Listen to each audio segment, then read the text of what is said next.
ہم نے کیا ہے اور باقاعدہ طور پہ جو اعمال کے سلسلے میں بیان کیا. آج کی شب جو ہے بہت ہی بابرکت شب ہے جسے شب جمعہ کہا جاتا ہے اور پہلی شب جمعہ ماہ رجب المرجب کی ہے جو بہت ہی فضیلتوں کی حامل ہے.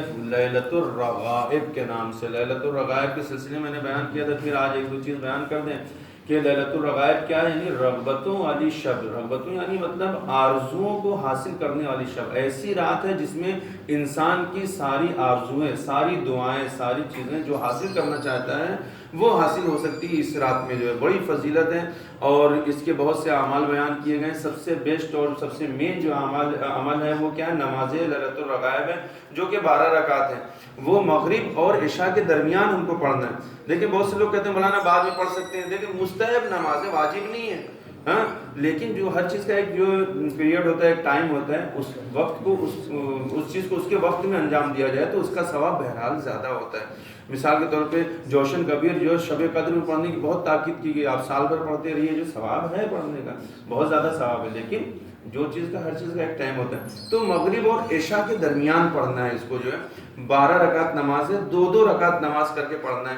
ہر رکعت میں سورہ الحمد 1 مرتبہ پڑھیں گے اور 3 مرتبہ سورہ انا انزلنا پڑھیں گے اور 12 مرتبہ قل هو اللہ احد کی سورہ پڑھیں گے، سورہ توحید پڑھیں گے.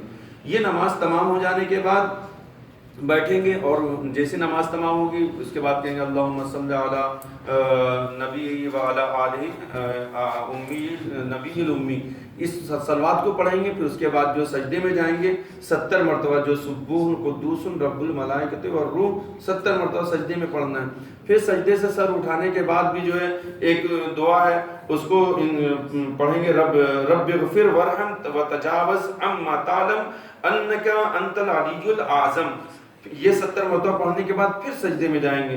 سجدے میں پھر پڑھیں گے سبوح قدوس رب الملائکۃ والروح، یہ بھی 70 مرتبہ پڑھیں گے. پھر اس کے بعد جو اپنی حاجت کو طلب فرمائیں گے. روایتوں میں وارد ہوا ہے انسان کی اگر پہاڑ کے برابر کی دعا ہے یا بارش کے قطرات کے اعتبار سے بھی دعا ہے تو خدا عالم اس کی دعا کو قبول فرماتا ہے. تو اس کا مطلب یہ کہ ہمیں صرف اپنے لیے نہیں باقی اور مومنین کے لیے بھی دعا کرنا چاہیے. ایسی ایسی شبیں بہت کم جو انسان کو توفیق عطا ہوتی ہیں. ابھی جو ایک اس کے علاوہ ایک اور نماز ہے جو مجھے رات میں جو ہے آغا سستانی صاحب کے عراق میں وکیل ہیں اور آغا بشیر نجفی صاحب کے بھی وکیل ہیں. انہوں نے باقاعدہ طور پہ تاکید کیا کہ کتاب اقبال شیخ سید ابن طاؤس کی جو بہت ہی مشہور و معروف کتاب ہے اس میں انہوں نے کہا کہ اس عمل کو ضرور بجا لائیں اور مومنین کو تاکید کریں، ان سے کہیں کہ اس کو جو انجام دیں.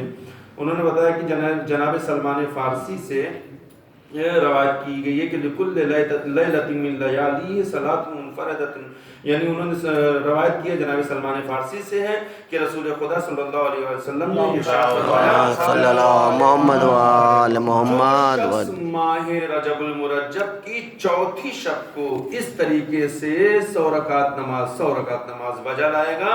اس کا طریقہ کیا ہے؟ 2 رکعت کر کے پڑھنا ہے. پہلی رکعت میں سورہ الحمد کے بعد 1 مرتبہ سورہ فلق پڑھنا ہے. دوسری رکعت میں الحمد کے بعد 1 مرتبہ سورہ ناس پڑھنا ہے. پہلی دوسری میں اس طرح سے پڑھنا ہے. اس طرح سے جو ہے 100 رکعت پوری جو اس کو کمپلیٹ کرنا ہے. اور اس کے ثواب میں انہوں نے بیان فرمایا کہ خداوند سبحان 7 آسمانوں میں سے ہر آسمان سے ایک فرشتے کو زمین پر بھیجے گا. 7 آسمان میں سے ہر فرشتے کو زمین پر بھیجے گا اور وہ سارے ملائکہ اس نماز کا ثواب نمازی کے لیے قیامت تک لکھتے رہیں گے. ایک دن ہی لکھیں گے جب ہم نے پڑھا، قیامت تک اس کا ثواب لکھتے رہیں گے. اور جب روز محشر میدان محشر میں داخل کیا جائے گا تو اس کا چہرہ 14ویں کے چاند کی طرح چمکتا ہوا ہوگا. نام اعمال اس کے دائیں ہاتھ میں دیا جائے گا. ٹھیک، اور حساب کتاب میں آسانی ہوگی. حساب کتاب میں انشاءاللہ آپ لوگوں سے گزارش ہے کہ اس عمل کو لوگوں تک پہنچائیں، لوگ اس کو عمل کریں. ایک ہم نے کہا کہ آپ اتنا سخت عمل بتا رہے ہیں مومنین کے لیے بہت سخت ہو جائے گا، تو ایک مذاق انہوں نے کیا. انہوں نے کہا کہ میں نے بہت آسان کر دیا، یہ مستحب نماز ہے، اس کے لیے جو ضروری نہیں کہ انسان کھڑی ہو کے پڑھے، لیٹ کے بھی پڑھ سکتا ہے، اشارے سے بھی پڑھ سکتا ہے. آپ جو ہے اشارے سے پڑھیے، وقت نہیں ہے تو انگلی کے اشارے سے پڑھیے، مستحب ہے، آپ اس طرح سے بھی پڑھ سکتے ہیں. لہٰذا جو ہے کہنے کا مطلب یہ کہ ہمیں کوشش یہ کرنا چاہیے کہ ہم اس چیزوں کو حاصل کریں، انجام دیں.